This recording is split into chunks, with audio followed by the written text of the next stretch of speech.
Good morning students, कैसे हैं आप लोग। चलिए हम अपने लेक्चर सीरीज़ का नेक्स्ट वीडियो स्टार्ट करते हैं। ये है आपका लेक्चर 3.2। सो स्टार्ट करते हैं लेक्चर 3.2 और जो टॉपिक है हमारा वो है आपका ओम्स लॉ। आप लोग हाई स्कूल में ओम्स लॉ पढ़ के आए, आप जानते हैं। देखिए ओम्स लॉ आपसे क्या कहता है। According to the Ohm's law, the amount of current flowing through a conductor is directly proportional to the potential difference applied across its end, provided that the temperature and other physical parameter remain constant। तो देखिए Ohm's law के according क्या है। Ohm's law आपसे ये कहता है कि किसी कंडक्टर से फ्लो होने वाला करंट कंडक्टर के एंड पे लगाए गए पोटेंशियल डिफरेंस के डायरेक्टली प्रोपोर्शनल होता है अगर कंडक्टर के टेम्परेचर और दूसरे फिजिकल पैरामीटर्स में कोई चेंज ना किया जाए। इसी को आप क्या कहते हैं, ओम्स लॉ कहते हैं। ये आपका एक जर्मन फिजिसिस्ट थे जिनका नाम जॉर्ज सिमन ओम्स है, उन्होंने ये लॉ दिया था। So according to the Ohm's law आप जानते हैं V is directly proportional to I, so V is equal to R I, where R is the proportionality constant known as the resistance of the circuit. Where R is the proportionality constant known as the resistance of the circuit.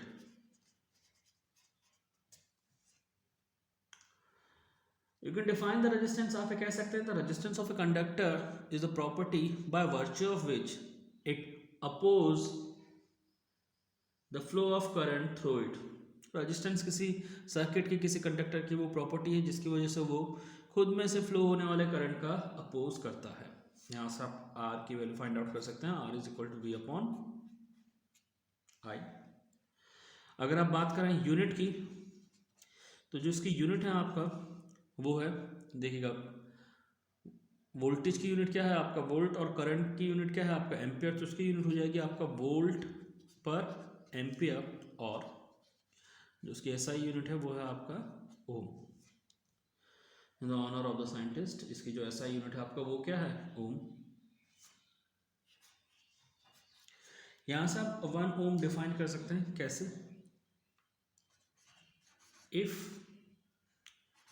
V is equal to 1 volt and I is equal to 1 ampere, then आप जानते हैं R is equal to क्या हो जाएगा 1 ओम। ओम को represent करने का एक और ये इसका सिंबल है। सो यहां से आपने 1 ओम डिफाइन किया, आपने कहा 1 ओम क्या है, 1 ओम उस कंडक्टर का रेजिस्टेंस है जिसके एंड्स पे 1 वोल्ट का पोटेंशियल डिफरेंस अप्लाइड करने पे उसमें से 1 एम्पियर करंट फ्लो होता है। तो इस तरह से आपने 1 ओम डिफाइन किया, आपने कहा 1 ओम आपका उस कंडक्टर का रेजिस्टेंस है जिसमें 1 वोल्ट पोटेंशियल डिफरेंस अप्लाई करने पर 1 एम्पियर करंट फ्लो होता है। आगे बढ़ते हैं, अगर बात करें आपका symbolic representations of resistance, symbolically resistance को कैसे रिप्रेजेंट किया जाए, तो दो तरीके हैं आपका। This is your first one, इस तरह से आप रेजिस्टेंस को रिप्रेजेंट करते हैं, और ये आपका फिक्स्ड रेजिस्टेंस को रिप्रेजेंट करने का तरीका है।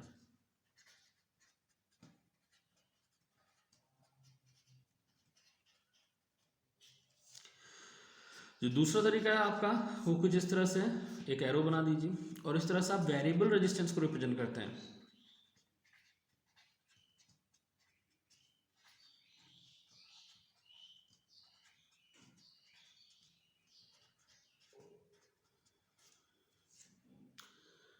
अगर आगे बढ़े तो यहाँ पे जो नेक्स्ट टॉपिक आता है वो आता है आपका factor affecting the resistance. Factor affecting the resistance।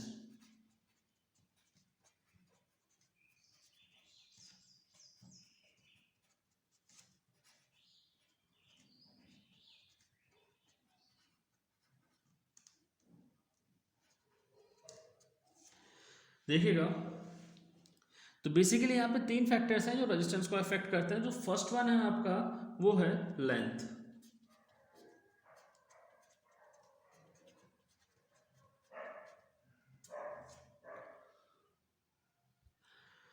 Length देखिए, लेंथ का रेजिस्टेंस पे क्या इफेक्ट है, इसे एक सिंपल सा एग्जांपल लेके देखते हैं। आपने घरों में देखा होगा जो वॉकमैन की मोटर है, अगर आप उसको एक स्मॉल बैटरी से रन करते हैं तो वो काफ़ी इजीली रन हो जाती है। लेकिन अगर आप उसी वॉकमैन की मोटर को उसी बैटरी से रन करते हैं through a wire of 3 metre length, तो आप ये देखेंगे कि अब बैटरी, अब सॉरी, जो आपका वॉकमैन है वो या तो रोटेट ही, वॉकमैन की जो मोटर है वो या तो रोटेट ही नहीं कर रही, या अगर रोटेट कर भी रही है तो बहुत ही स्लो स्पीड से। एक्चुअली जैसे ही आपने काफ़ी लॉन्ग लेंथ का वायर बीच में इन्वॉल्व किया, क्या हुआ, because of the high resistance of the wire, most of जो पोटेंशियल था आपका वो ड्रॉप कर गया और मोटर तक कुछ पहुंचा ही नहीं। या दूसरे शब्दों में आप ये कह सकते हैं कि अगर वायर की लेंथ ज़्यादा लेंगे तो रेजिस्टेंस बढ़ जाएगा, वायर की लेंथ अगर कम लेंगे तो रेजिस्टेंस घट जाएगा। तो इस एग्जांपल से जो पहली चीज़ क्लियर होती है आपका वो ये है, the resistance R of a conductor is directly proportional to its length. किसी कंडक्टर का जो रेजिस्टेंस है आर, वो उसकी लेंथ के डायरेक्टली प्रोपोर्शनल होता है। जो सेकंड पॉइंट है आपका, जो सेकंड फैक्टर है वो है आपका एरिया ऑफ क्रॉस सेक्शन।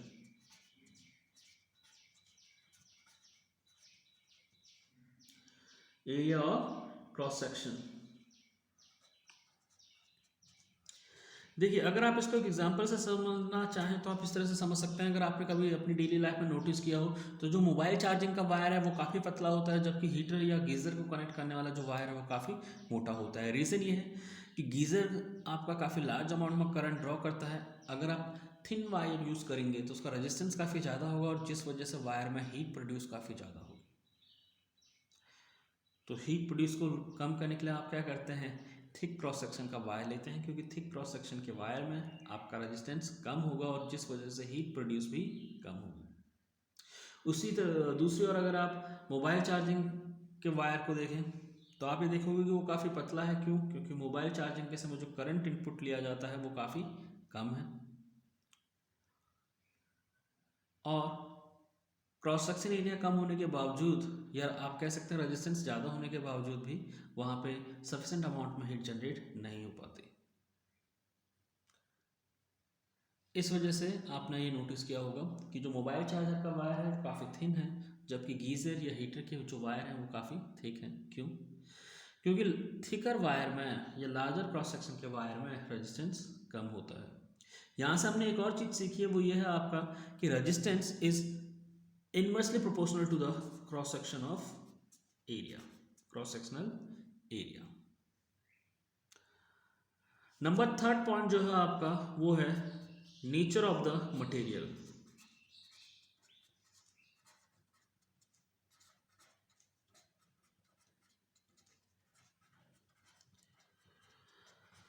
देखिए नेचर ऑफ मटेरियल से यहाँ पे क्या मतलब है, अगर आप same length same cross section के दो वायर लेते हैं, one wire is made of aluminium, another wire is made of copper, तो आप जानते हैं कॉपर का जो रेजिस्टेंस है वो कम होगा, एल्यूमिनियम का जो रेजिस्टेंस है वो ज़्यादा होगा, because copper is slightly better conductor then aluminium.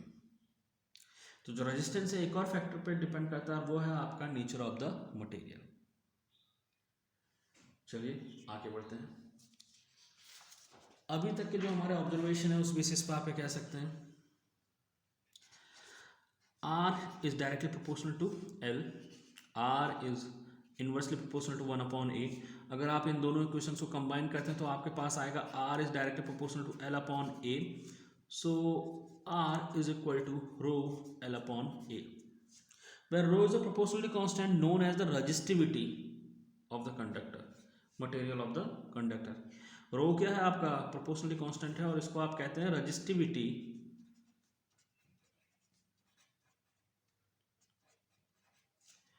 और स्पेसिफिक रेजिस्टेंस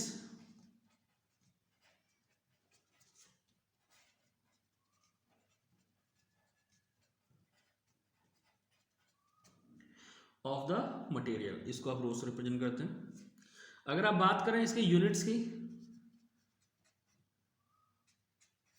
तो जो इसकी यूनिट है आपका वो है ओम मीटर। इसको रिप्रेजेंट कुछ इस तरह से किया जाता है, ओम मीटर।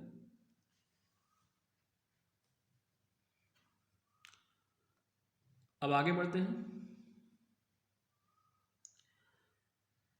यहां पर एक और टर्म आता है जिसको आप कहते हैं कंडक्टेंस।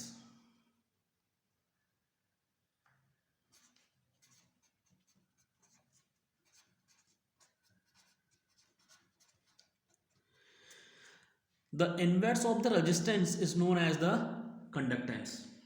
क्या कहा? The inverse of the resistance is known as the conductance. Conductance को बेसिकली आप जी से रिप्रेजेंट करते हैं। सो कंडक्टेंस क्या होगा आपका?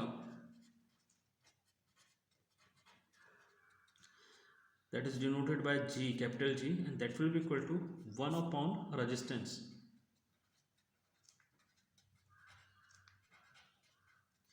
That is denoted by R. तो यहां से जो आपके पास बेसिकली फॉर्मूला आता है निकल के, वो फॉर्मूला है आपका G is equal to 1 upon R. यहाँ पे G क्या है? G को आप कहते हैं conductance, and it is defined as the inverse of the resistance. और इसकी जो यूनिट है आपका G की, वो है आपका ओम इनवर्स और मो।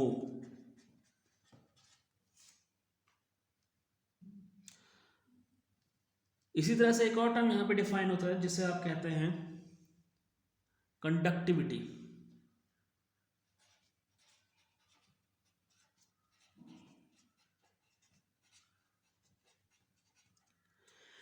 The inverse of the resistivity is known as the conductivity.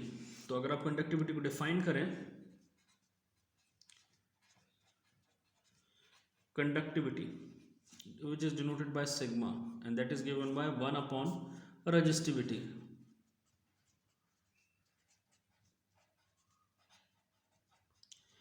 Which is denoted by rho. तो यहां से आपको दिख रहा है सिग्मा इज इक्वल टू क्या आ जाएगा आपका 1 upon rho, and this is your formula. अगर आप यूनिट की बात करते हैं तो रो की यूनिट होती है ओम मीटर, तो कंडक्टिविटी की क्या हो जाएगी? ओम मीटर इनवर्स। तो जो उसके फॉर्मूले हैं वो कुछ इस तरह से हैं, ओम मीटर इनवर्स, या इसे आप कह सकते हैं मो मीटर इनवर्स, या इसे आप कह सकते हैं साइमन मीटर इनवर्स।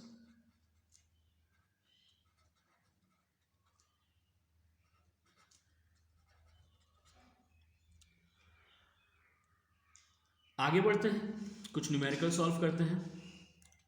बेसिकली जो हम न्यूमेरिकल सॉल्व करेंगे उसमें हमारा ये फॉर्मूला यूज होने वाला है आपका R is equal to rho L upon A. We are normally going to use this formula, और इस फॉर्मूले पे बेस्ड आपका बोर्ड एग्जामिनेशन में कुछ इंपॉर्टेंट क्वेश्चंस आते हैं। So we are going to solve some of this questions. तो पहला जो क्वेश्चन है मैं आपके लिए रीड कर रहा हूं, देखिएगा इसे। यह आपसे कहता है अ वायर ऑफ 10 एग्जाम्पल नंबर 20 है, ये आपका चैप्टर 3 का SL अरोड़ा को हम फॉलो कर रहे हैं। तो क्वेश्चन मैं आप लोगों के लिए रीड कर देता हूँ। ये क्वेश्चन आपका a wire of 10 ohm resistance is stretch to thrice its original length, what will be its new resistivity, what will be its new resistivity and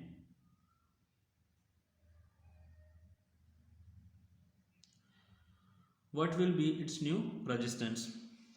तो जो क्वेश्चन दिया है आपका वो है एग्जाम्पल नंबर 20,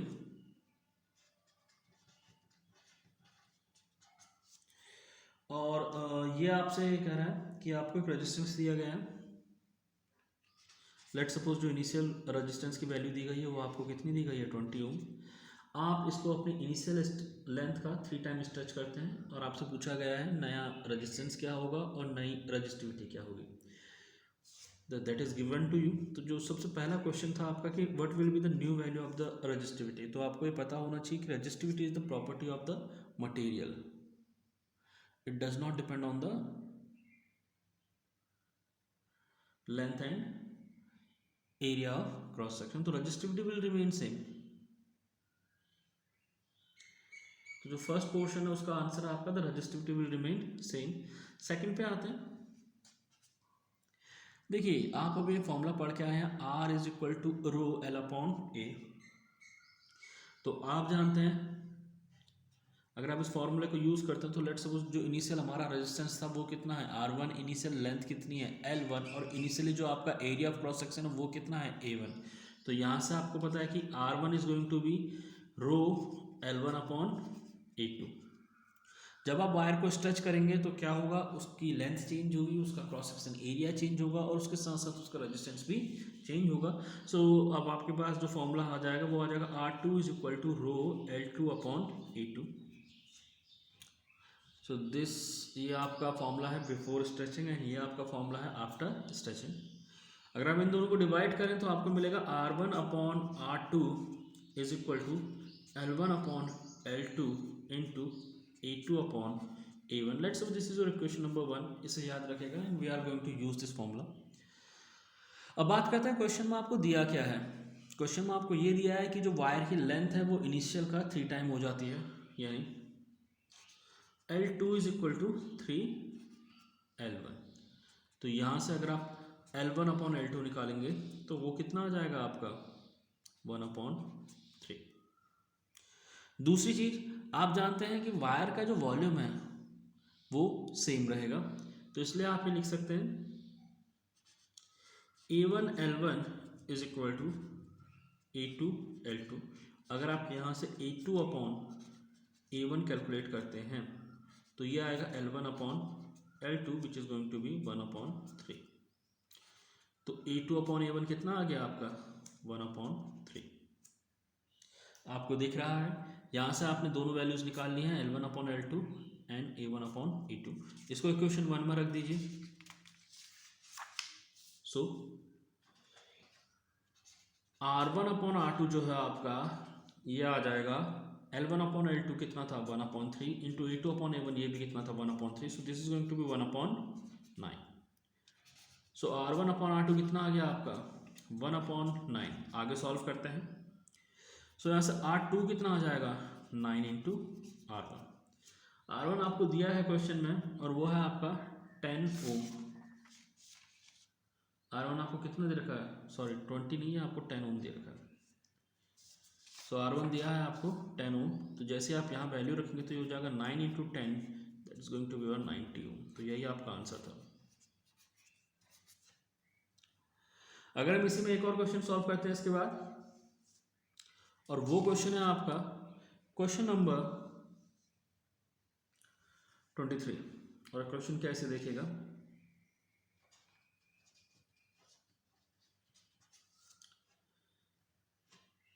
ये आपसे कह रहा है a cylindrical wire is stretched to increase its length by 10%, calculate the percentage increase in the resistance।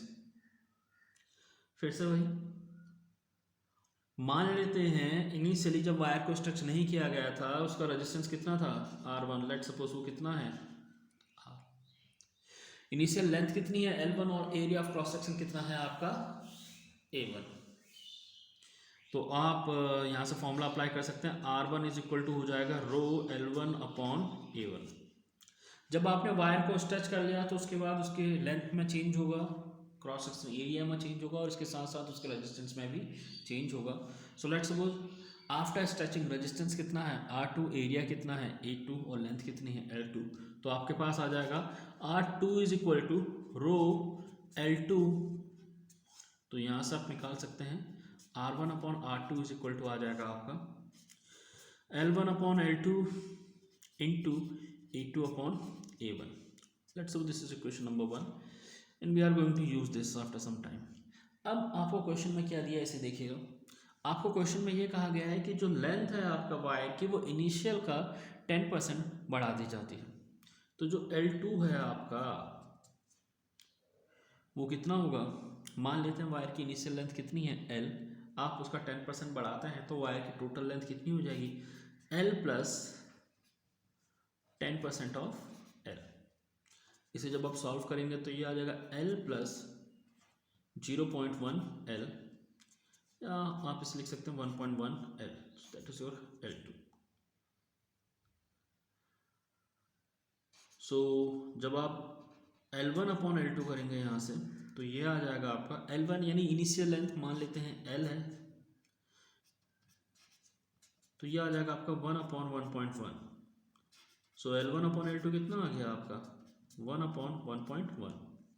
आगे बढ़ते हैं। आप जानते हैं दोनों जो वायर्स हैं आपका बिफोर स्ट्रेचिंग और आफ्टर स्ट्रेचिंग दोनों सिचुएशन में इनका जो वॉल्यूम है वो सेम रहेगा। So L1 A1 is equal to L2 A2। यहाँ से अगर आप A2 अपॉन A1 कैलकुलेट करें तो वो आ जाएगा आपका L1 अपॉन L2, और आप जानते हैं ये कितना है 1 अपॉन 1.1।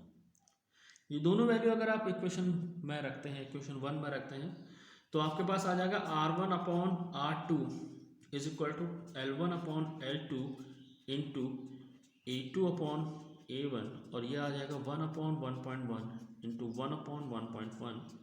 सॉल्व करेंगे तो ये आएगा 1 अपॉन 1.21। तो यहाँ से R1 अपॉन R2 आपने देखा कितना आ गया 1 अपॉन 1.21। इस क्वेश्चन में आपसे पूछा गया है कि calculate the percentage increase in the resistance.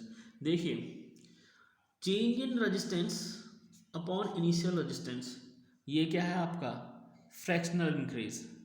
इसको अगर आप 100 से मल्टीप्लाई कर देंगे तो आपको क्या मिल जाएगा परसेंटेज इंक्रीज। तो आपसे पूछा गया था परसेंटेज इंक्रीज इन रेजिस्टेंस,